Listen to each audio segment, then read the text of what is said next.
interpretação do texto A Política de Aristóteles, com a maior seriedade possível, com o maior respeito ao texto, tentando compreendê-lo a partir do seu próprio contexto, não é? Vamos tentar sempre situar o discurso aristotélico diante dos desafios do tempo que ele vivia, mas o principal objetivo nosso é apropriarmos destas lições, é aprender com elas para aplicá-las ao nosso próprio tempo.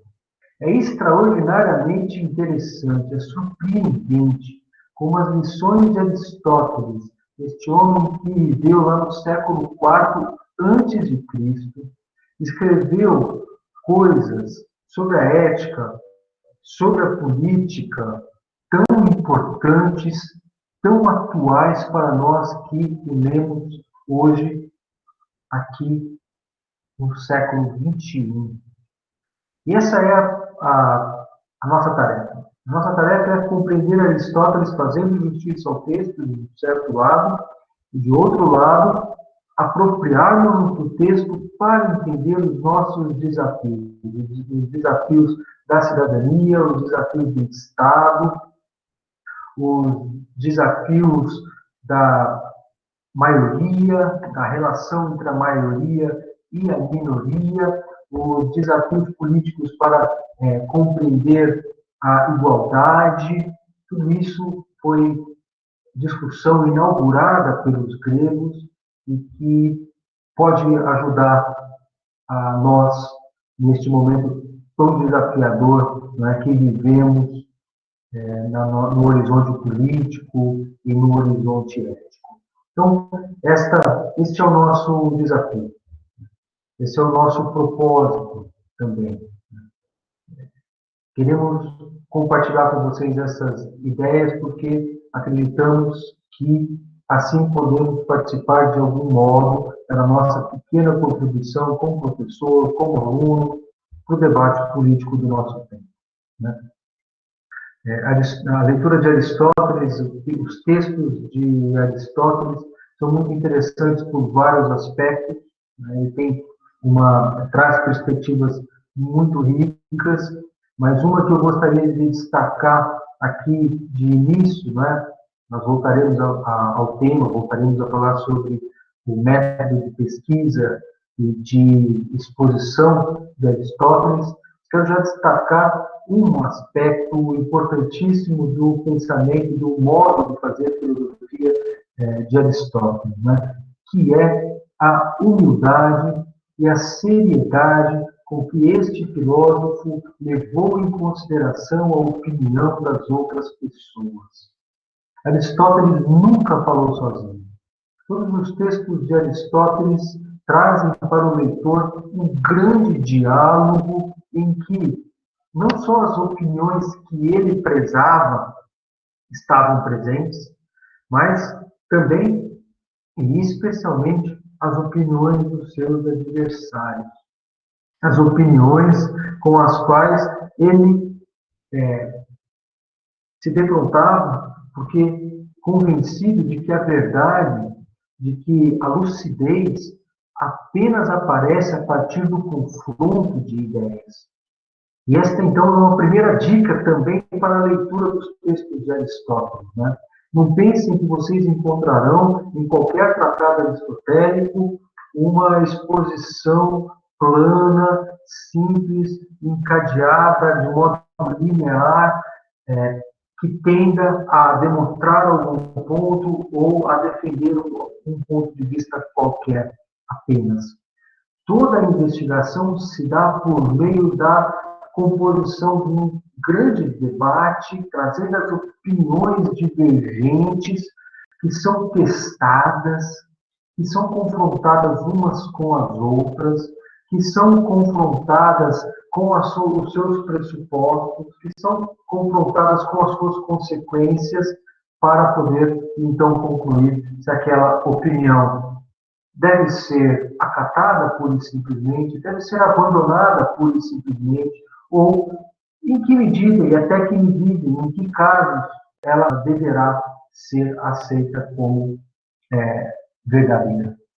Então, esta é a primeira advertência. A advertência de que a verdade se mostra a partir, se constrói, se descobre a partir do confronto entre ideias. Vamos aqui, então, ter uma abertura muito grande, tendo claro que esta interpretação que eu compartilharei com vocês sobre o texto, sobre a obra de Aristóteles, é uma interpretação possível entre muitas outras.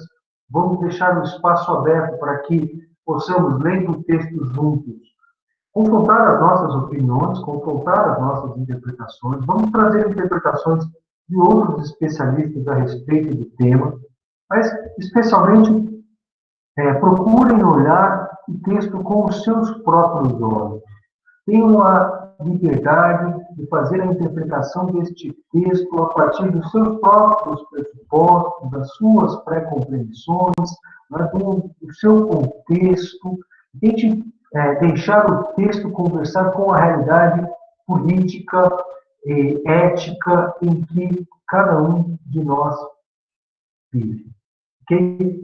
Assim é que o texto poderá dizer alguma coisa. Nós não podemos pensar, enfrentar este texto com um objetivo simplesmente histórico, com um objetivo técnico. Ao menos não é este o nosso objetivo neste curso. Nós não queremos ter uma interpretação técnica do texto, mas fundamentalmente, utilizar este texto para compreender os desafios do direito contemporâneo, da justiça no nosso mundo, da política, da ética, enfim, problemas todos muito práticos, situações que são discutidas no texto aristotélico, que nós vivemos todos os dias. Aristóteles, apesar de estar escrevendo, de ter escrito esse texto há 2.500 anos, fala de problemas que são problemas humanos que nos afligem até hoje. Vamos lá, com esse espírito, enfrentar o texto. Ok? Então, quero deixar aqui esta pista, este convite sobre como leremos o texto. A política de Aristóteles. Do ponto de vista da organização aqui do nosso trabalho, é muito importante que vocês procurem acompanhar o texto lendo ao longo do nosso curso. Né? Eu vou aqui apresentar para vocês interpretações de um texto que vocês podem, devem, por favor, ler ao longo do nosso curso. Né? Ao longo desses 12 encontros, vocês terão vocês acompanharão comigo diferentes livros, dessa parte deste texto, e procurem qualquer edição do texto, procurem qualquer tradução do texto, todas elas serão úteis para nós. O texto tem muitas versões, tem versões diferentes do próprio grego, as traduções são variadíssimas, escritas ao longo de toda essa tradição de apropriação do discurso aristotélico. Então, fiquem à vontade para procurar a edição que vocês quiserem. Vocês encontrarão traduções em diferentes línguas, várias diferentes traduções em português também na internet, gratuitamente. Então, por favor, não se preocupem em ter uma edição bilíngue, em ter uma edição mais recomendada por este ou aquele motivo. Todas as traduções serão úteis para nós, à medida em que surgirem diferenças nas traduções. Será interessante também que nós possamos compará-las, que nós possamos discutir por que um tradutor fez esta escolha, ao passo que outro traduziu, às vezes, de modo completamente diferente. Vamos tentar também aproveitar as diferenças de tradução para explorar ao máximo este grande texto da história da filosofia. Ok? Muito bem.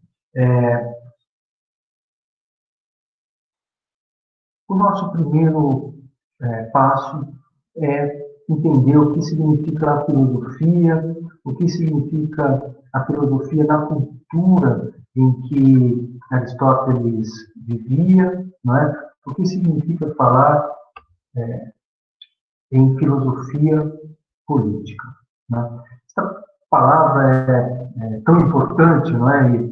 E por todos muito conhecida, não é? Ela representa uma palavra-chave da nossa civilização. Né? A palavra filosofia, ela indica alguns traços da nossa forma de viver, da nossa cultura, né? Da cultura ocidental, que é preciso esclarecer. O nosso primeiro ponto aqui, portanto, consistirá nisso. O que é que significa a filosofia? Quando nós falamos de filosofia política, nós estamos falando de tipo de conhecimento. E o nosso ponto de partida é assumir a filosofia enquanto uma atitude espiritual. Espiritual aqui não é uma palavra que tenha qualquer sentido místico ou religioso, mas atitude espiritual porque é atitude do espírito, no sentido de atitude da consciência, né? Atitude como modo de ver o mundo que caracteriza uma certa civilização, caracteriza algumas culturas, que não é universal, não são todas as culturas que veem o mundo deste modo, não são todas as culturas que têm esta perspectiva sobre o mundo, sobre o conhecimento, sobre o que é o ser humano, sobre como a sociedade se organiza. Né?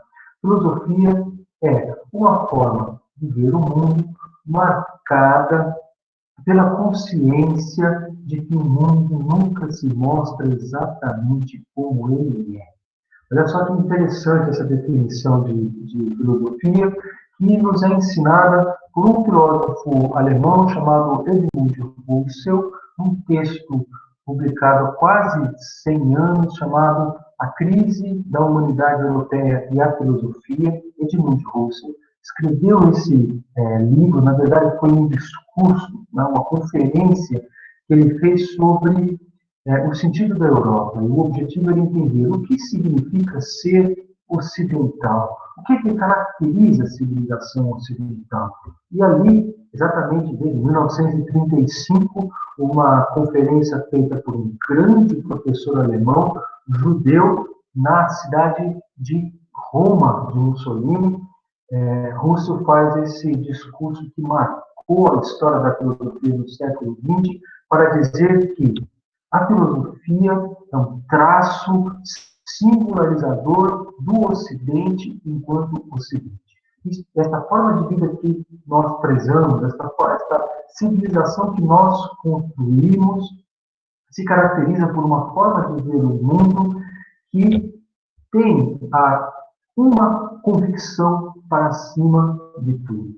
A convicção de que tudo aquilo que nós sabemos é provisório, é precário, é revisível e, portanto, vai ser ultrapassado, porque, em alguma medida, tudo o que nós sabemos, submetendo-se à crítica infinita, à discussão infinita, vai se revelar insuficiente para nos mostrar o mundo tal como ele é.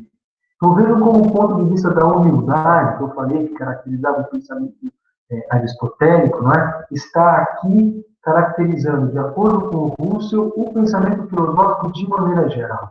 Na verdade, nós temos, muitos de vocês já devem ter pensado nisso, não é? Nós temos aqui aquela grande descoberta de Sócrates, não é?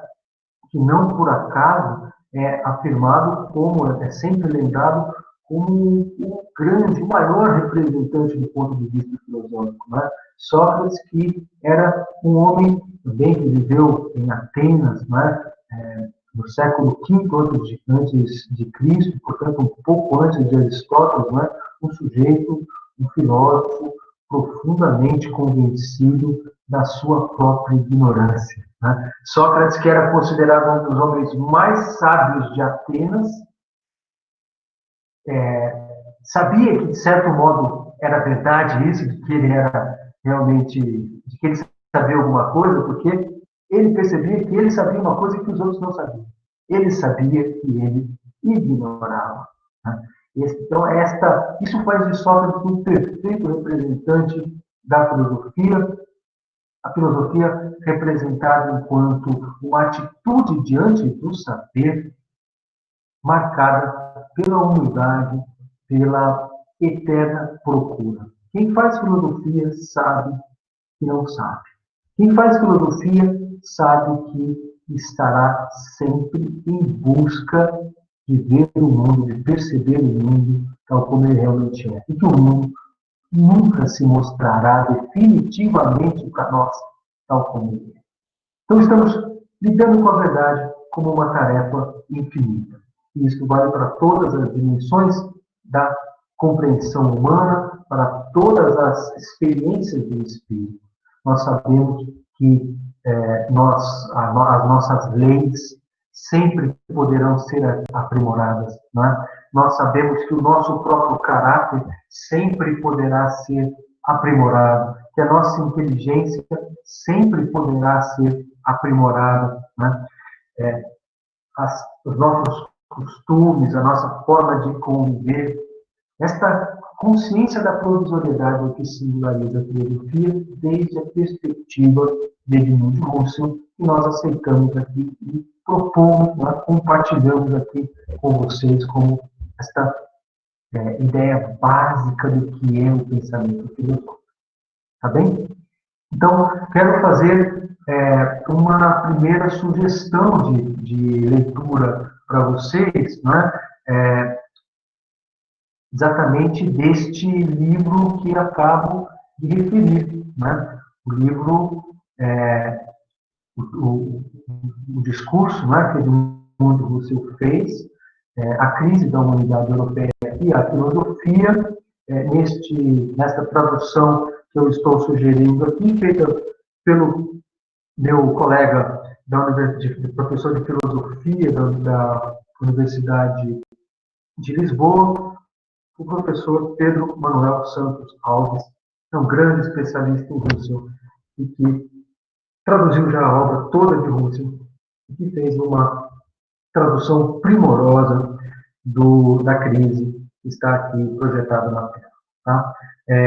Se vocês me permitem, eu quero também fazer aqui a indicação do texto em que eu desenvolvo esta ideia. Né? O livro que eu escrevi para desenvolver e compartilhar com os meus alunos esta visão husserliana sobre a origem da filosofia e quais são as implicações disso para o pensamento jurídico, ou, dito de outro modo, como é que o surgimento deste pensamento que se sabe provisório, que se sabe precário, nasce lá na origem do Ocidente, ao mesmo tempo como um pensamento sobre a justiça. Como é que a intenção da filosofia, um pensamento sempre provisório, sempre consciente da sua precariedade, como desde o início ele se mostrou como um pensamento acerca da justiça. Então, feitas essas duas sugestões, vamos avançar para entender ali no horizonte desta cultura, do surgimento dessa cultura, outros traços singularizadores do pensamento filosófico enquanto uma procura infinita. Né? Caracteriza o pensamento filosófico, ele nasce, a filosofia nasce, quando nasce a ciência. Essa atitude espiritual que eu aqui estou retratando como uma procura infinita do saber, como consciência de provisoriedade, de precariedade, na verdade, o próprio pensamento científico. Quando a gente diz que os gregos inventaram a ciência, a filosofia, nós estamos dizendo que os gregos inventaram o pensamento científico, a forma científica de pensar. E isso tem impacto sobre as diferentes dimensões da nossa existência. Não se trata de algo, de uma forma de pensar, de uma descoberta que pode ficar aplicada apenas em um canto da existência, apenas uma parte da nossa vida. Né? Quando o ponto de vista científico é inventado pelos gregos, ele domina todas as dimensões da nossa existência, porque toda a visão que temos sobre Deus, sobre a realidade, a origem do mundo, a origem da sociedade, a origem do conhecimento, sobre qual é o meu papel na sociedade, o papel do homem, o papel da mulher, o papel de quem manda, o papel de quem obedece, tudo isso passa a ser visto desde outra perspectiva. Uma perspectiva que se caracteriza também por não aceitar, por não acreditar que o mundo seja dominado por fatores incompreensíveis, por fatores externos, superiores à história ou superiores à natureza, e que explicam o que acontece na natureza e na história. Não, quando surge a ciência, quando surge a filosofia, a nossa visão sobre tudo muda exatamente porque nós passamos a admitir um ponto de vista radicalmente imanentista acerca do mundo e da sociedade, da natureza e da história. Nós passamos a saber, nós descobrimos, passamos a acreditar, e quando inventamos a ciência, que o mundo, na natureza, os fenômenos naturais, eles decorrem de forças, de causas que estão também na natureza. Os fenômenos sociais decorrem de causas que estão também na sociedade e na natureza. Que não existem forças sobre-sociais, sobrenaturais, determinando aquilo que se passa. E quando nós dizemos que a nossa perspectiva ocidental é a perspectiva filosófica, isso é uma atitude espiritual, significa dizer, nós comportamos-nos tal como nos comportamos em razão de vermos o mundo assim. A nossa perspectiva com respeito a solucionar os problemas parte desse pressuposto. Se nós temos um problema de saúde, nós procuramos um hospital, nós não procuramos a igreja para resolver. Né? É possível até que, eu diria, convém acender uma vela, fazer pensamento positivo, rezar, né? Mas é muito difícil uma pessoa que vocês conheçam que, diante de um problema de saúde, apenas reze, apenas peça ajuda ao pastor, apenas peça ao padre para rezar uma missa. Né? A nossa perspectiva filosófica, a nossa perspectiva científica faz com que nós, sabendo que o fenômeno natural, como por exemplo, o adoecimento, ou a restauração da saúde, ou a morte, ou como evitar a morte, né, dependerá de ações que nós devemos fazer, intervenções que nós devemos fazer na própria natureza. Né? Isso é o que significa dizer que a nossa civilização ela é uma civilização fundada na ciência e por isso os gregos são tão importantes para nós, porque eles inventaram esse ponto de vista. Ao mesmo tempo, nós organizamos também assim a nossa vida pessoal. Todos nós sabemos que aquele homem e aquela mulher que nós seremos no futuro depende das decisões que nós tomamos aqui e agora. Ninguém acredita que o seu destino será inteiramente determinado por Deus. Vocês dificilmente encontrarão alguém que não faça nada por si mesmo e acredite ainda assim que o seu destino será algo que esteja predeterminado por Deus ou deuses, independentemente do que a pessoa faça. Nós somos homens e mulheres que veem o mundo e a nós mesmos pelos olhos da filosofia, pelos olhos da ciência. E é por isso que nós nos empenhamos tanto pelo nosso futuro, porque nós sabemos que o nosso sucesso ou o nosso fracasso depende não de causas sobrenaturais, mas de causas naturais, de ações, de fenômenos que se passam aqui na história, que se passam aqui no mundo. Não é verdade? Por isso é que nós estamos, a esta hora, às 9 horas da noite, estudando. E eu quero agradecer muito a todos vocês por me darem essa oportunidade, acreditando que isso poderá ajudar a todos nós a sermos melhores, porque esse é um postulado básico da filosofia grega e do pensamento grego. Né? Nós sempre procuramos o melhor para nós. E precisamos empenhar isso. E estamos empenhados, porque sabemos que depende de fatos naturais, de causas naturais do destino do homem. Não é? Assim como você não acredita que quem manda e quem obedece na sociedade seja o resultado de uma determinação divina. Não é? Quem vê o mundo pelos olhos da ciência sabe que a política, que as relações de poder estabelecem-se a partir de causas, de dinâmicas que estão na própria sociedade, que estão aqui no mundo também. Não existem pessoas pré-determinadas por Deus para mandar, e não existem pessoas pré-determinadas por Deus para obedecer. Não existem pessoas que estão condenadas a serem escravas e outras pessoas que serão senhoras. Quem manda e quem obedece determina-se pela história, nós sabemos. Né? E por isso nós fazemos filosofia política para entender como é que esses processos de determinação de quem manda e quem obedece, de quem faz as leis, de como as leis são, de por que as leis devem ser obedecidas, de como elas são julgadas, de como são aplicadas, etc., e como podem ser desobedecidas, tudo isso faz parte de uma dinâmica social que acontece aqui na história, certo? Então,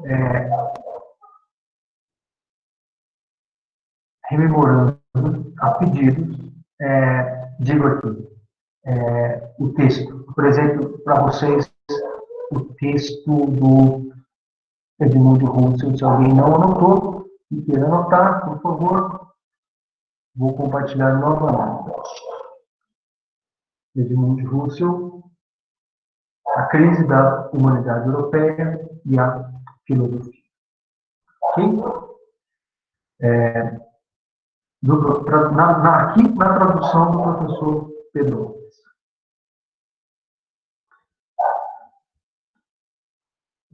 Muito bem.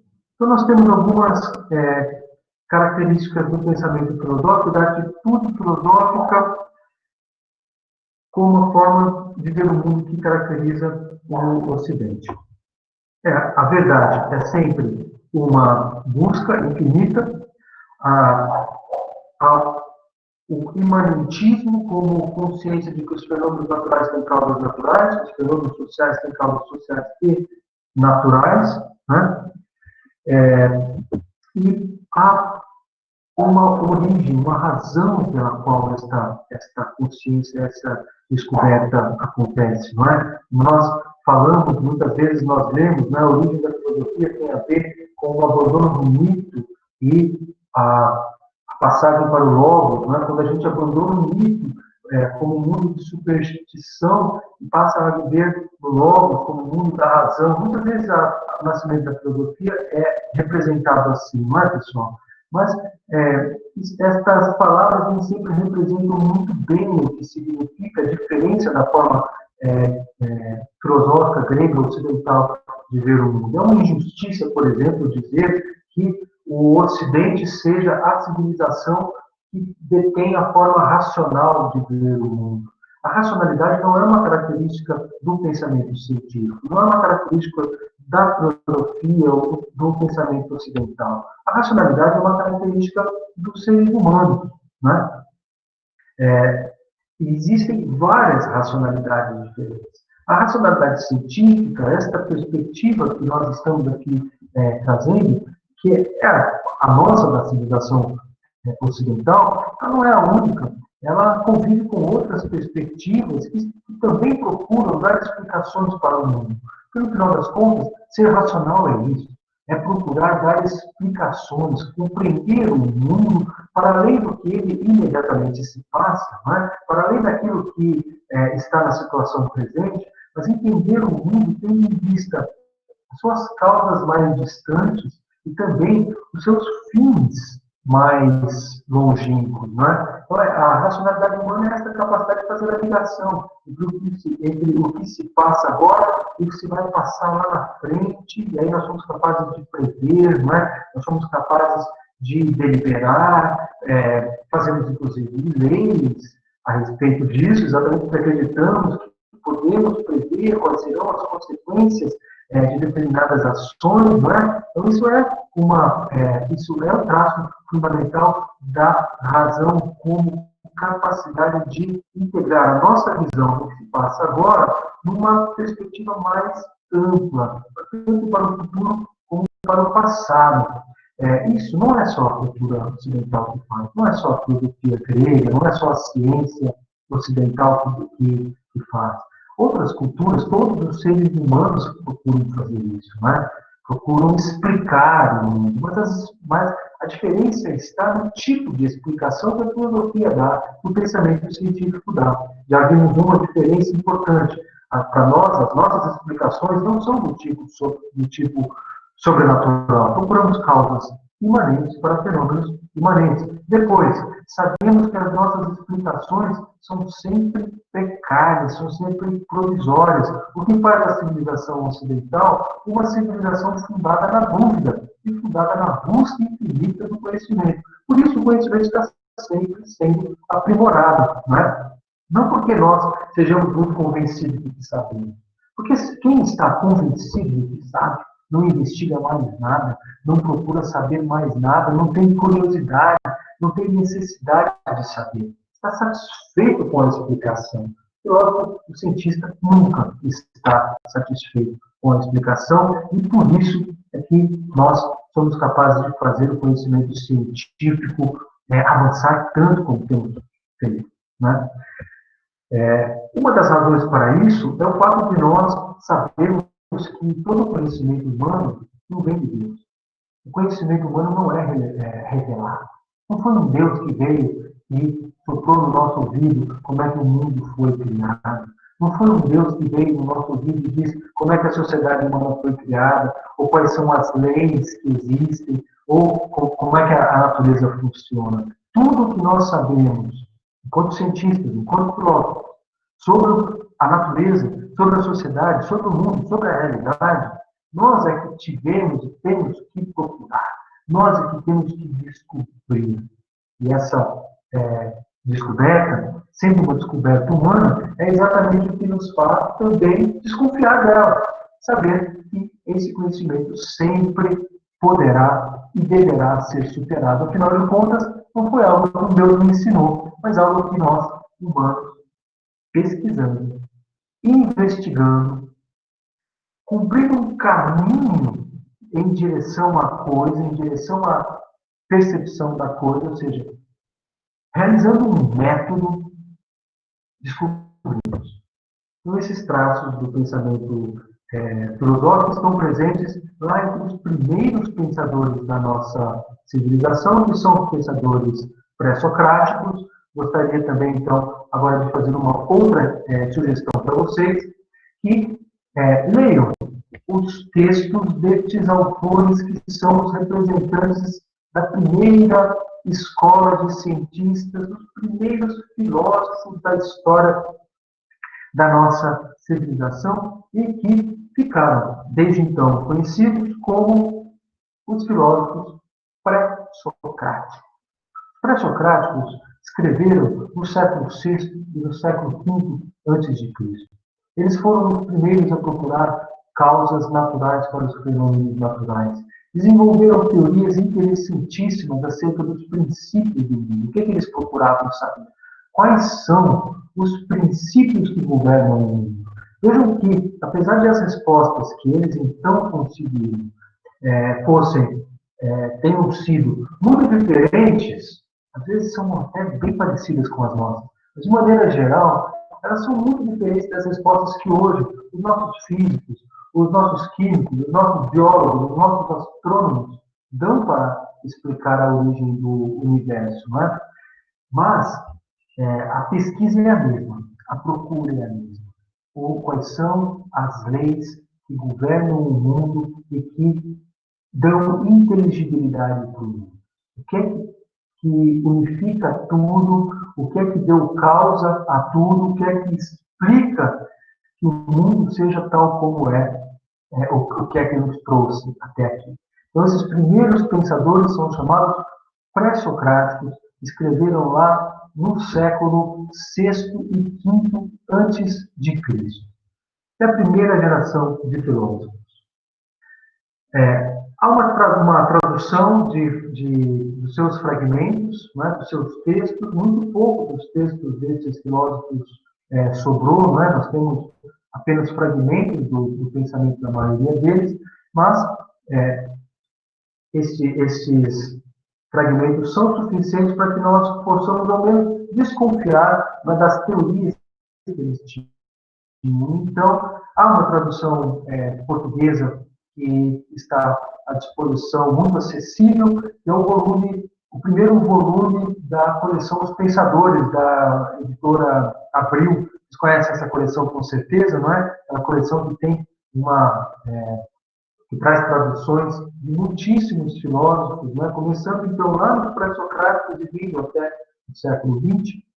Sugiro a vocês que procurem essa coleção para poderem ter um contato direto com o próprio texto, com traduções bem cuidadas, né, geralmente, dos textos. Tá bem? A primeira geração de filósofos foram os pré-socráticos, a geração seguinte foi a geração dos sofistas. Os sofistas viveram no século V antes de Cristo, aprenderam do ponto de vista filosófico, científico, com os pré-socráticos e radicalizaram essa perspectiva crítica, problematizadora e colocaram a cidade de Atenas e as outras cidades em que debate filosófico era permitido, né? Ou seja, nas cidades de constituições democráticas em que havia liberdade de expressão, colocaram essa cidade de cabeça para baixo, questionando todas as convicções tradicionais, todas as velhas teorias a respeito de Deus, a respeito da origem dos costumes, da origem da lei, da concepção de justiça.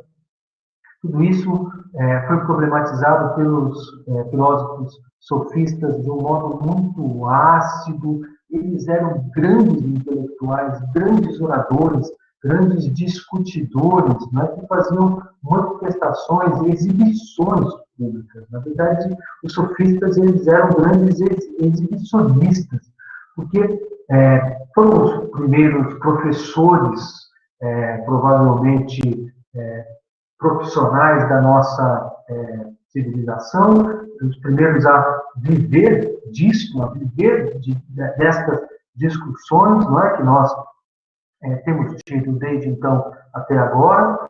Eles se orgulhavam, inclusive ganharam muito dinheiro fazendo aulas públicas, dando cursos que ensinavam as pessoas a falar em público e a compreender o mundo a partir dessas novas categorias, dessas grandes novidades que surgiram, então, naquela cultura, naquele tempo, não é, com o surgimento do ponto de vista filosófico, do ponto de vista científico. E como eles queriam se exibir, as suas aulas, né, deveriam ser grandes demonstrações da sua capacidade de falar, da sua capacidade retórica. E para convencer alguém, para exibir esta grande capacidade, era necessário fazer discursos sobre temas paradoxos, ou seja, os sofistas faziam as suas aulas, faziam as suas conferências, sempre trazendo, procurando demonstrar, comprovar às pessoas coisas em que ninguém acreditava. O ponto de vista deles era conhecido, então, como um ponto de vista antilógico, ou seja, a capacidade de fazer discursos contrários àquilo que estava estabelecido, aquilo em que todo mundo acreditava. Então, vejam que tipo de cultura, que cidade é essa, Atenas, do século V antes de Cristo, não é? Uma cidade em que a liberdade de expressão permite que as pessoas venham colocar em questão em discursos na praça pública que às vezes reuniam, sem microfone, pessoal, sem nenhum desses nossos meios de comunicação, de amplificação da voz, etc., discursos para milhares de pessoas que um sofista fazia, né, atraindo a atenção de todo mundo para os seus discursos impossíveis, para defender os seus pontos de vista paradoxos, contrários à opinião comum. Estes autores, estes intelectuais, eles eram vistos de uma forma muito... a visão do homem daquele tempo, com respeito aos sofistas, era uma visão, ao mesmo tempo, de grande admiração, mas também de repulsa. Porque, ao mesmo tempo, o homem comum admirava que o sofista fosse capaz de fazer discursos tão extraordinários e convencer as pessoas de coisas tão absurdas, mas, ao mesmo tempo, os sofistas incomodavam profundamente as pessoas porque eles colocavam em questão as crenças mais básicas da existência das pessoas, então. Como, por exemplo, a crença de que o homem seja superior à mulher. Naquele tempo, no século V a.C., vêm intelectuais, que hoje nós conhecemos como sofistas, para perguntar e para provar o contrário. O que é isso de que homens são superiores às mulheres? Assim como faziam discursos do tipo, o que é isso de haver escravos? Desde quando os senhores são superiores aos escravos? Desde quando os gregos são superiores aos bárbaros? Afinal de contas, não comemos todos com as mãos, com a boca, não vemos todos com os olhos, não vemos todos com o pé, e etc. Um discurso de antifonte, né? Na minha opinião, o mais interessante de todos os sofistas lá do século V a.C. Então vejam como surgem ideias revolucionárias naquele tempo. Ideias que incomodam muitíssimo as pessoas, então. Né? É nesse contexto que surge a figura emblemática de Sócrates. Sócrates, na verdade, era um desses intelectuais, um destes grandes discutidores capazes de enfrentar e de falar sobre qualquer assunto, que ensinava as pessoas, que tinha alunos regulares. Né? Nós sabemos que as pessoas contemporâneas de Sócrates não faziam diferença entre Sócrates e os demais intelectuais, que nós agora chamamos de sofistas. Né? Se vocês quiserem uma pista acerca disso, né, procurem uma peça de teatro lá do século V, né, de um autor chamado Aristófanes, que escreveu uma peça de teatro, uma comédia, com o título As Nuvens. Nessa peça, né, do teatro grego antigo, Aristófanes retrata Sócrates como um perfeito sofista. A peça começa mais ou menos assim. Chega um cliente, né, um pai de aluno, trazendo seu menino, e fala assim, Sócrates, eu quero que você ensine chama-se Strepsíades. Ele chega lá no pensatório em que Sócrates está, praticamente flutuando em cima de uma nuvem, uma coisa, no palco assim, que mostra Sócrates um tanto ridículo, provavelmente, diz lá para o Sócrates, Sócrates, eu quero que você aceite o meu filho aqui, porque eu estou cheio de dívidas, eu não quero mais pagar as dívidas, então, Sócrates, você ensina a ele as suas técnicas, ele vai ficar tão bom discutidor, tão bom falador, que eu vou me livrar de todas as minhas dívidas. Então, veja como Sócrates era visto como um sofista, assim como os demais, capaz de convencer qualquer um acerca de qualquer coisa, e objeto da mesma desconfiança, mas que os sofistas, então, mereciam a mesma admiração e a mesma desconfiança que os filósofos e os cientistas tinham então. Né? Sócrates, no entanto, passa para a história da filosofia com uma visão completamente diferente. Não é? Tanto é que todos vocês já ouviram falar de Sócrates, e eu aposto que provavelmente você nunca ouviu falar de Antifonte. Você nunca ouviu falar, talvez, de Protágoras, nunca ouviu falar de Gorgias. São outros pensadores do século V que não ficaram tão famosos, né?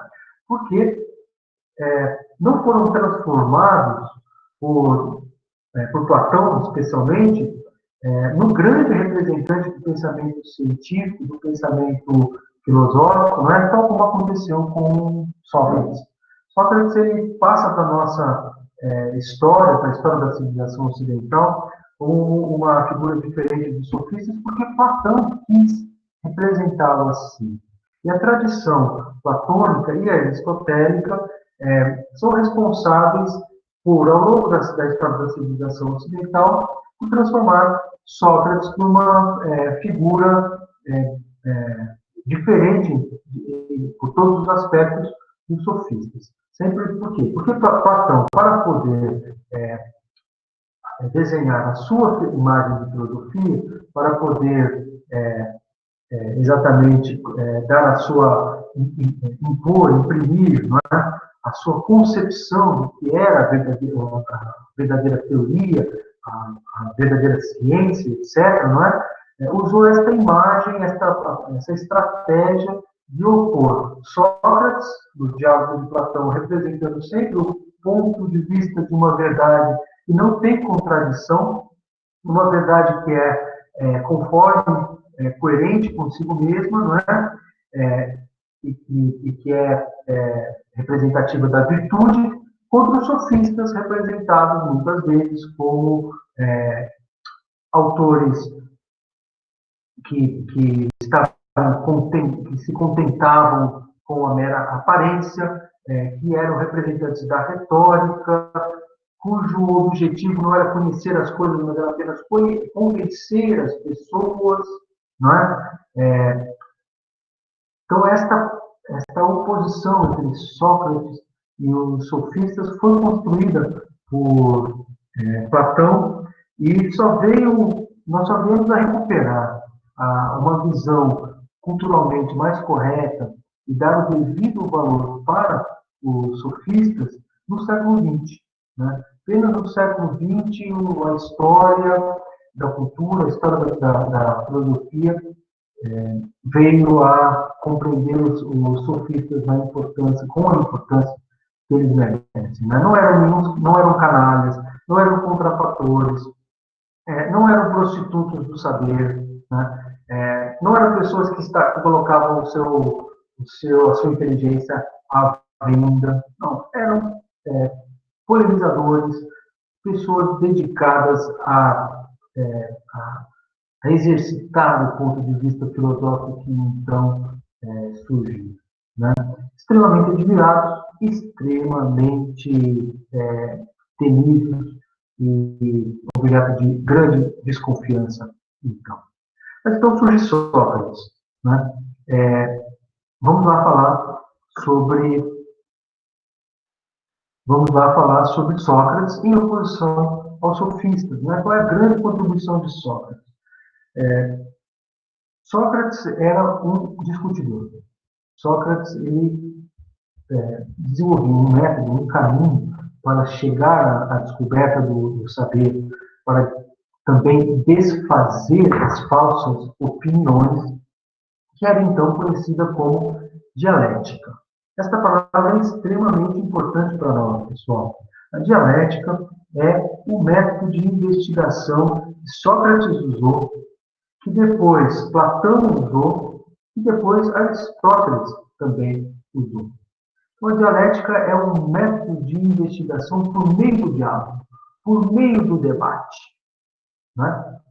Esta perspectiva esclarece muito bem o que Sócrates, o modo como Sócrates falava e se comportava com os seus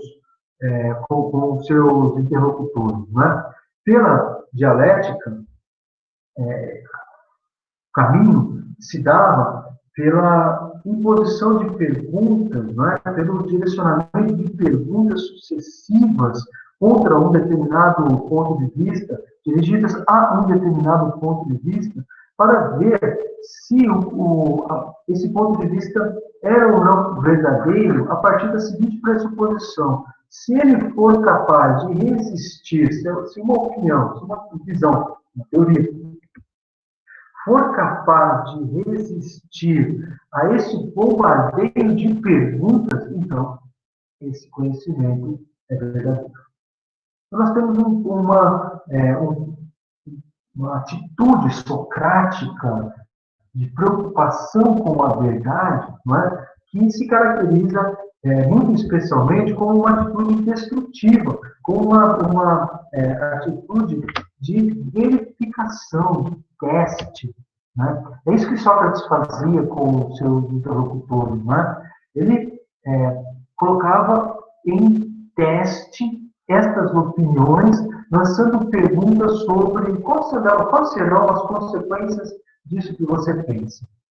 O sujeito então tinha que responder a várias perguntas de Sócrates nesse sentido. Se isso acontece, então também não vai acontecer aquilo, também aquilo outro não será uma consequência, também não posso concluir mais isso, mais aquilo, né? Até chegar a consequências que o respondedor não podia mais admitir. O respondedor percebia que a opinião dele era uma opinião que precisava ser revista.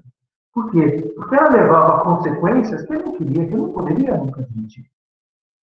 E se essas consequências eram inevitáveis, então é porque o ponto de vista inicial, o ponto de partida, era falso ou parcialmente falso e precisaria então ser retificado.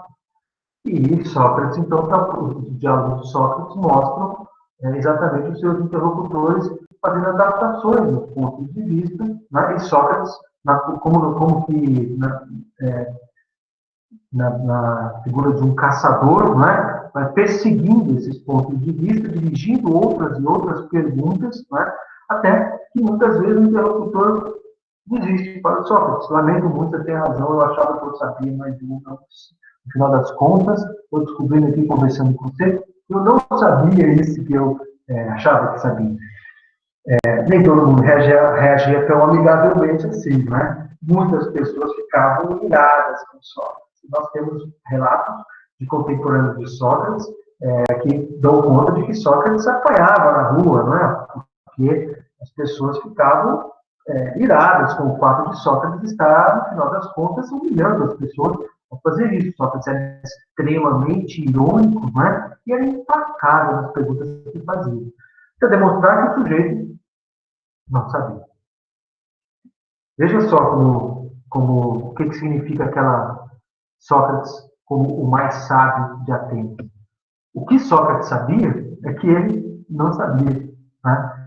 E ele estava achando, pelo menos é o que ele diz na defesa dele, quando ele foi depois julgado, se defendeu e acabou sendo condenado à morte e executado, na sua defesa ele diz assim: poxa, mas quando eu perseguia vocês na rua e ficava fazendo pergunta em cima de pergunta para vocês descobrirem que no final das contas vocês não estavam enganados, etc., eu estava fazendo isso por bem de vocês, porque eu estava tirando vocês da ignorância.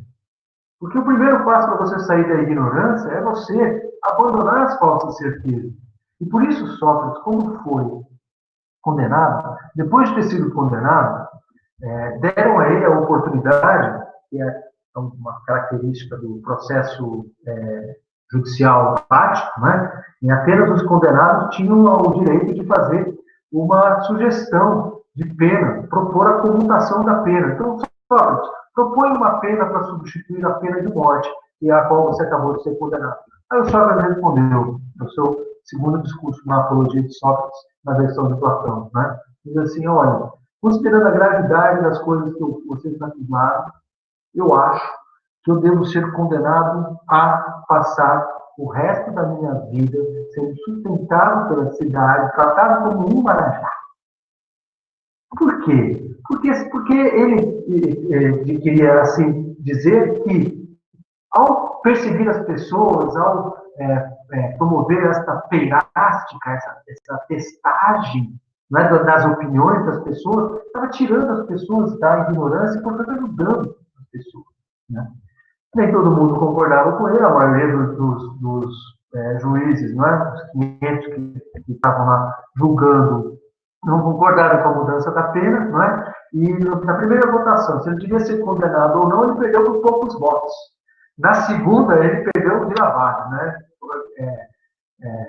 Foi quando foi confirmada a sentença de morte contra Sócrates e depois foi cumprida. Esse texto que conta esse discurso de Sócrates, se defendendo e depois dizendo qual seria a pena, chama Apologia de Sócrates. Existem duas versões. A versão que eu referi aqui é a versão de Platão. Né? Platão, que dedicou grande parte da sua obra, do seu diálogo, da sua obra filosófica, a em especial na juventude, a descrever ou a reconstruir o pensamento socrático e a figura de Sócrates para aquelas finalidades que nós falamos, né? Para criar uma personagem que seria assim, totalmente altruísta, totalmente comprometida com a verdade, buscando a verdade por meio do diálogo, por meio do confronto de ideias. Então, um texto que vale a pena para quem gosta de grandes julgamentos. Vocês têm na biblioteca de vocês uma parte lá, Grandes Julgamentos da História? Coloquem este livro. Mais importante de colocar na biblioteca é leiam a Apologia de Sócrates, em algumas poucas horas, vocês terão lido, em alguns poucos minutos, na verdade, terão lido uma das peças de retórica mais bem escritas da história da nossa civilização. Muito bem. Então, Sócrates era um dialético. E vejam o que ele fazia. Ele conversava. Dialética pode ser traduzida de muitos modos. Entre eles, a arte ou a técnica do diálogo, da conversa, do debate, da discussão. Isso nunca mais saiu do DNA da nossa civilização, pessoal. A dialética sempre, desde então, a dialética tem estado presente orientando a forma de investigar e de explicar de muitos filósofos. Né? Nós temos isso presente, por exemplo, em São Tomás de Aquino, que é provavelmente o maior dialético de todos os tempos, o escritor com maior genialidade, com maior dom, né, inteligência, foi, na minha opinião, São Tomás de Aquino, extraordinária a sua obra. Depois pense na dialética apropriada por Kant, a dialética apropriada por Hegel, por Marx, e hoje na ética contemporânea, a ética do discurso, que é a ética da discussão, né, que Habermas, um filósofo tão importante do nosso tempo, também traz. Né?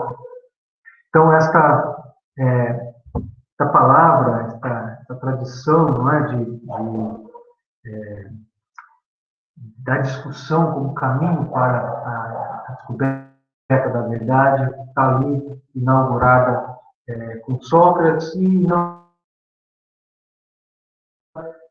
verdade, por um autor da escola pré-socrática, chamado Zenon, que exatamente desenvolveu esta técnica de investigar alguma coisa a partir das consequências, sabe? Essa peirástica, esse exercício de fazer perguntas acerca de algo para testar a sua verdade, não é? Está lá no DNA do pensamento ocidental, na sua origem grega. Né? Então, vejam qual é a concepção de verdade que surge aqui. Né? Ela é buscada por meio da discussão, né? E ela é, então, concebida como a ausência de contradição. Nós pensamos em Sócrates e na sua contribuição como fundador do Ocidente, um dos fundadores, né, da civilização ocidental. Nós devemos muito a ele, inclusive devemos a ele essa concepção de verdade como coerência, como não contradição, como conformidade. E trabalhamos com isso, não é? Quando nós somos pegos em contradição, quando alguém lhe pergunta uma coisa, você responde, depois vem outra pergunta, você responde algo compatível com aquilo que você disse antes, não é? A pessoa logo diz, opa, você está mentindo. A verdade é esta, também é esta coerência. Não é? Vejam que concepção de verdade interessante, porque ela é totalmente intralinguística, não é? Não se trata de uma correspondência da verdade como sendo assim, verdadeiro. O discurso é quando o que é dito corresponde àquilo acerca de que se diz. Eu digo, esta caneta é uma caneta vermelha. Esse discurso será verdadeiro, do ponto de vista dessa teoria da correspondência, né? Diferente dessa da Sócrates, por exemplo, quando o que eu digo, a caneta é vermelha, corresponder à realidade. O fato de a caneta ser vermelha. Isso é uma concepção de verdade, certo? Então, uma outra coisa, diferente daquilo que eu estou destacando aqui como uma contribuição, uma descoberta importante de Sócrates, de que a verdade, ela é a correspondência entre as várias coisas ditas. Ela é esta coerência entre o dito. Né? E Sócrates mostrava isso e defendia isto num contexto, num momento da cidade de Atenas, em que os sofistas exercitavam exatamente o ponto de vista contrário, defendiam, como Protágoras defendia, não é? E ensinava, e como Antifonte exercitava, e ensinava também, que sobre qualquer coisa é possível fazer dois discursos contrários. Olha só que teoria mais incômoda essa que os sofistas traziam, não é? Sobre qualquer coisa é possível fazer dois discursos contrários. É possível dizer que é e que não é. Sócrates passou a vida dedicada a mostrar que não é possível que algo seja e não seja ao mesmo tempo. Depois, e sobre o mesmo ângulo, o mesmo aspecto, né? Depois, toda a filosofia platônica, toda a filosofia aristotélica podem ser lidas como respostas a esta concepção sofística, antilógica, né? Exatamente se há algo que nós podemos dizer como algo em comum, a filosofia socrática, platônica e aristotélica, o fato de serem uma reação contra este ponto de vista antilógico que os sofistas desenvolviam, Protágoras, especialmente, defendia, de acordo com a qual, sobretudo, é possível fazer dois discursos diferentes. A experiência de Sócrates mostrava exatamente como é intolerável, como é insuportável, do ponto de vista existencial, a contradição. Sócrates explorava, em favor desta concepção de verdade como coerência, como falta de contradição, Sócrates explorava exatamente a experiência de frustração, de vergonha, de diminuição, de humilhação que nós sentimos quando nós somos pegos em contradição, quando nós somos pegos em falso. Sócrates provocava nas pessoas esta reação, e por isso muitas vezes essa reação era de ira, de violência mesmo contra Sócrates, porque é muito difícil para nós sermos pegos em contradição, é intolerável, insuportável, humilhante, é diminuidor, é depressivo, é deprimente você ser o sede de duas afirmações que sejam incompatíveis entre si.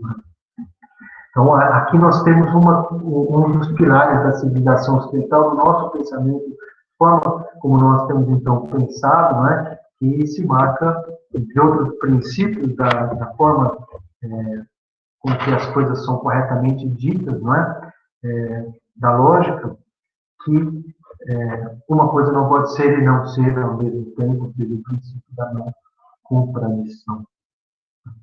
Então, vejam que importância extraordinária que Sócrates tem e que essa contribuição é o nascimento da dialética, ou é um dos momentos ali na origem do surgimento desta técnica de investigação. Ok?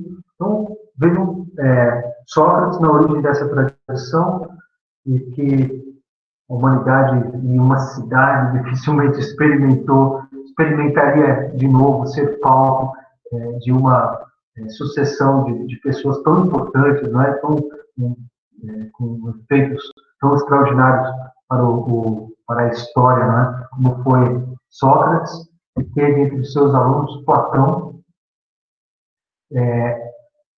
Platão, que teve entre seus alunos Aristóteles. Vejam como a passagem do século V para o século IV foi palco de intelectuais tão extraordinários convivendo ali ao mesmo tempo, sem contar as outras dimensões da cultura que então tinham Atenas como palco, né, como a tragédia, o teatro, com a tragédia, o teatro com a comédia, a retórica, a retórica de um Demóstenes, por exemplo, né? Os sofistas, tanto os de Atenas, que eram minoria, como Sócrates e Antifonte, mas todos os grandes intelectuais, todas iam para Atenas para fazer as suas exibições acerca de se a dialética, como método de pesquisa, de investigação, marca todos os textos de Aristóteles mesmo, ou não. Alguns autores são francamente apaixonados por essa tese de que a dialética é um método de investigação de Aristóteles em todos os seus textos. Alguns dizem que em alguns textos, em outros não. É uma questão que eu preciso advertir vocês, não é? Porque há divergência entre os especialistas.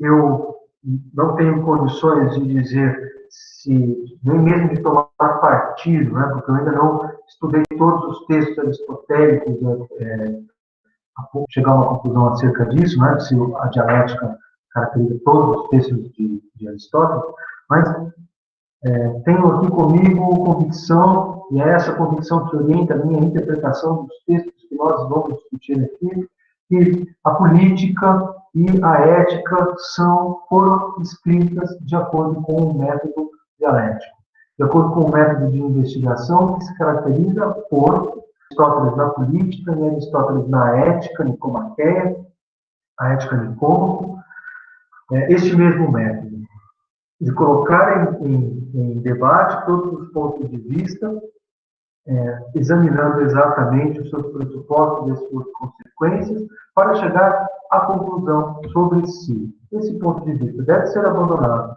ou deve ser abonado, ou deve ser abandonado em parte e abonado em outra parte. Ou pode ser aceito em certas circunstâncias e em outras não. Neste sentido, vale, naquele outro sentido, não. Ou seja, recortando e estabelecendo os âmbitos de validade, de verdade das diferentes opiniões. Né? E por isso aqui é muito difícil ler os textos aristotélicos. Quando nós lemos a ética, lemos a política, nós encontramos muitos pontos de vista que são compatíveis uns com os outros. Muitas vezes não é possível que ele esteja falando isso e agora esteja falando aquilo, não é? É porque, muitas vezes, são pontos de vista realmente incompatíveis trazidos para o debate para serem examinados, para serem criticados, para serem verificados.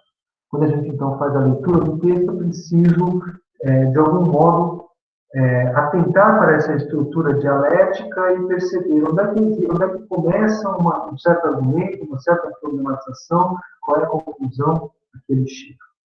Okay?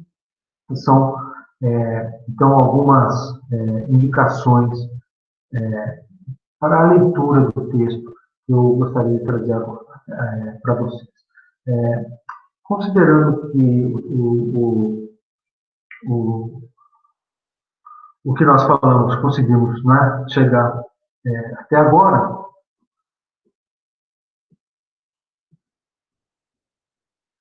vamos lá. Deixa eu verificar aqui as mensagens que temos. Posso ajudar. Pessoal, deixa eu perguntar para vocês. O meu áudio está muito ruim ou ele está audível? O que vocês me dizem? Está dando para ouvir bem? Pode melhorar? Precisa melhorar? Preciso me preocupar com isso? Ou posso seguir tranquilo nos próximos dias com esse mesmo áudio? Poderia ficar melhor, Gustavo, diz, né? Ah, entendi. Tá bem. Eu vou tentar melhorar isso para. Vou tentar melhorar de algum. Ok. Vamos melhorar. Ok, vamos melhorar. Então vamos lá. Deixa eu apresentar para vocês, nesse finalzinho da nossa primeira aula, qual é o programa, o que a gente vai fazer ao longo deste nosso curso, certo? Vamos lá fazer aqui um pequeno.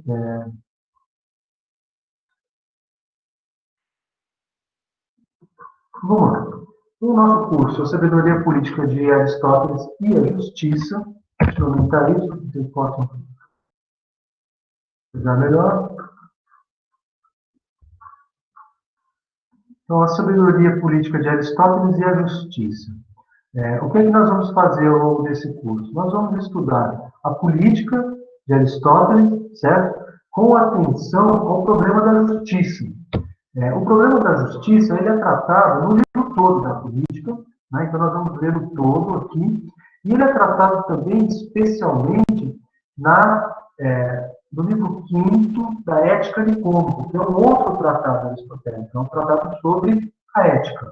No final do ano, nós vamos ter um curso como esse dedicado à ética a Nicômaco, né? Mas aqui neste curso nós também vamos fazer uma ligação entre a política e a ética, especialmente entre a política e o livro quinto da Ética Nicômaco, que trata da justiça. É o tratado aristotélico sobre a justiça. Na minha interpretação, o livro quinto da Ética é uma espécie de resumo das conclusões a que Aristóteles chega no tratado A Política. E vamos tentar fazer uma ligação entre os dois. Okay? A justiça é, por excelência, o problema da política. Né? A política, a comunidade política, só nela se pode falar em justiça. A justiça é exatamente a virtude de tratar os outros como iguais, né? De tratar os iguais como iguais, exatamente aquilo que institui a igualdade dentro da sociedade, e, portanto, o problema central de toda a sociedade política. Não é? Nós vamos tratar disso. O nosso objetivo é fazer isso partindo dos pressupostos metodológicos, ou seja, tentando entender qual é a técnica de investigação desenvolvida por Aristóteles no livro, assim como os pressupostos conceituais que, para entender a política, será muitas vezes necessário convocar. Então, nós faremos ligações entre a política e dois outros tratados de Aristóteles. A ética, que já referi, e a retórica, que é o tratado sobre a arte da persuasão. Okay? Sobre isso, são esses os textos que nós estaremos mobilizando aqui. Existem alguns outros textos que também aparecerão, eu vou referir lateralmente, mas eu não poderei focar neles muito. Como, por exemplo, os tópicos, que é o tratado que Aristóteles ensina a discutir. Se na retórica Aristóteles ensina a convencer, fazendo grandes discursos, nos tópicos, Aristóteles ensina a vencer um debate, a vencer uma discussão, a ser um bom discutidor, a ser um bom dialético. É o tratado de dialética de Aristóteles, né? São os tópicos. São basicamente esses três textos que nós vamos colocar em discussão com a política: os tópicos, a ética e a retórica. Ok? Muito bem. Então, vamos explicar alguns traços do funcionamento da dialética. Para isso, nós faremos amanhã, para que a gente possa avançar na interpretação do texto à luz desta pressuposição, de que se trate de um texto dialético. Ok? Esse vai ser o nosso caminho. Há muitos textos que procuram entender como Aristóteles se relaciona com Platão. Eu não vou avançar muito nisto, mas gostaria de fazer a sugestão de dois autores que se dedicaram a esta questão. Qual questão? Como é que a obra de Aristóteles se relaciona com a obra de Platão, que foi o seu grande professor? Né? Nós temos um clássico acerca deste assunto, de um autor alemão chamado Werner Jaeger, que tem muita influência sobre teve muita influência sobre os intérpretes, e o outro de um autor italiano, este em atividade hoje, é o professor Carlo Natali, que traz uma interpretação muito vívida da vida de Aristóteles e da sua obra, e também assim, do modo como se relacionam as obras de Aristóteles e de Platão. Né? Há uma passagem textual de Aristóteles acerca desta questão, que está lá no começo da Ética e que é muito famosa. Não sei se vocês já ouviram falar disso, né? Quando Aristóteles diz que entre os amigos e a verdade é mais divino escolher a verdade. Devemos escolher a verdade se for necessário escolher entre os amigos e a verdade. Ele diz isso a propósito de Platão, a propósito do idealismo platônico, da concepção de bem de Platão, da qual ele precisa se afastar lá no começo da Ética, porque Aristóteles tem uma concepção de bem que é muito histórica, é muito humana, muito a ver com a circunstância, não é? O que é bom para um pode não ser bom para o outro, né? O que é bom para você hoje pode não ser bom para você amanhã. Então, essa espécie de relatividade do bem, essa dependência do bem do contexto, não é?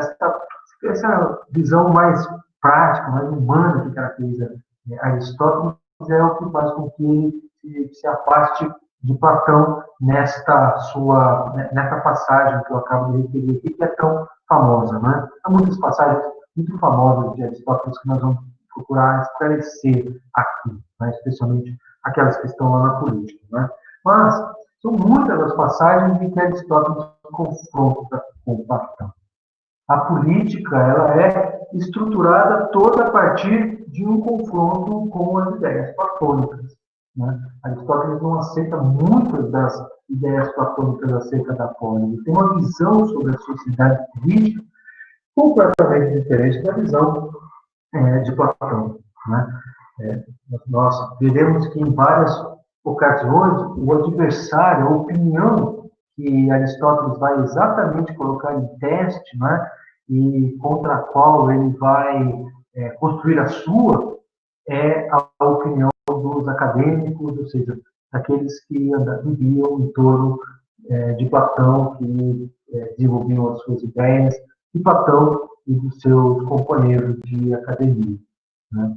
Então, a relação entre Platão e Aristóteles é difícil interpretar. Muitos dizem que é uma história em que Aristóteles, quando sai da academia, com 20 anos lá, quando ele sai da academia de Platão, deixa de ser aluno de Platão, ele vai progressivamente se afastando da teoria das ideias, e que o Aristóteles maduro seria, então, um Aristóteles em que essa teoria das ideias já estaria completamente desconstruída, desmanecida e etc. E esta passagem da Ética seria representativa disso. Então, a Ética seria um texto da maturidade por causa disso. Outros dizem o contrário, que o Aristóteles, quando sai da academia de Platão, sai com uma visão de negação e que vai se reencontrar, de certo modo, com Platão na medida em que amadurece e envelhece. Há muitas leituras diferentes a respeito disso. Eu vou compartilhar com vocês essas referências bibliográficas, ok? Vou compartilhar pelos meios de comunicação que temos, né, por meio da inscrição que vocês fizeram. esses textos, né, links para esses textos, os nomes dos textos e etc., de modo a fornecer a vocês materiais para acompanhar o texto, acompanhar o nosso curso, mas também muito mais material para vocês estudarem quando quiserem, quando tiverem tempo, né? Eu sei que o tempo de todos nós é sempre muito apertado. Por hoje, acho que posso me dar por e encerro agradecendo aqui as contribuições que vocês trouxeram até agora. Eu não sei se nós temos perguntas. Deixe-me ver aqui no nosso grupo se tem perguntas aqui que ainda posso responder.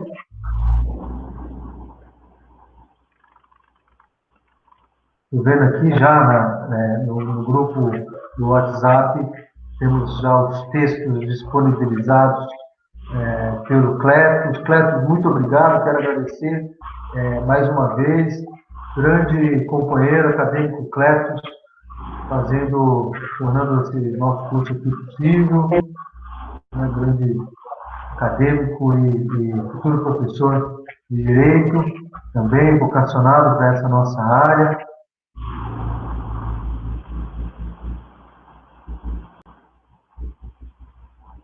Havendo perguntas, vocês, por favor, podem colocar no grupo de WhatsApp, porque nós podemos ler, e também aqui no chat, para quem estando matriculado, né, por ser da pós-graduação, por favor, coloque aqui também as perguntas e tragam temas, tragam sugestões, para que a gente possa ouvir também a voz de vocês.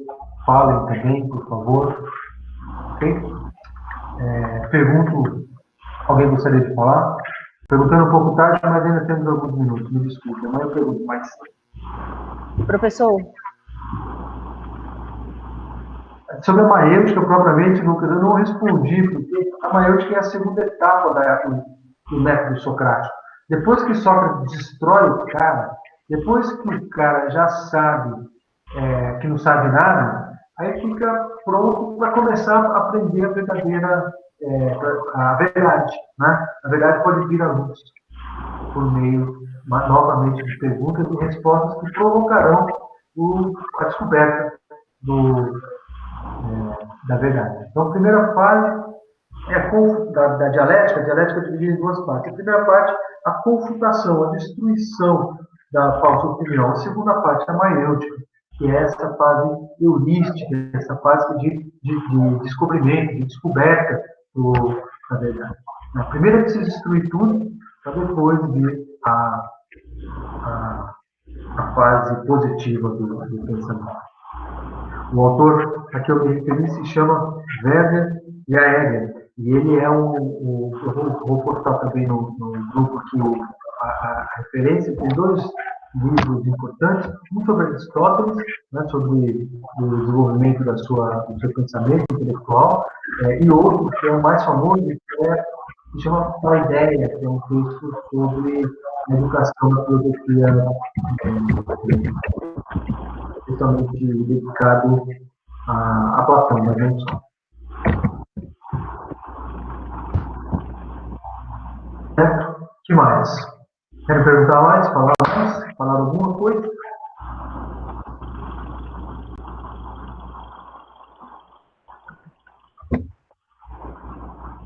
Muito bem. Muito obrigado, pessoal, pela atenção.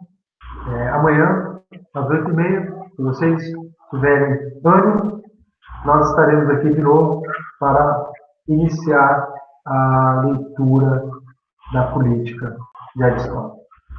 Obrigado. Boa noite.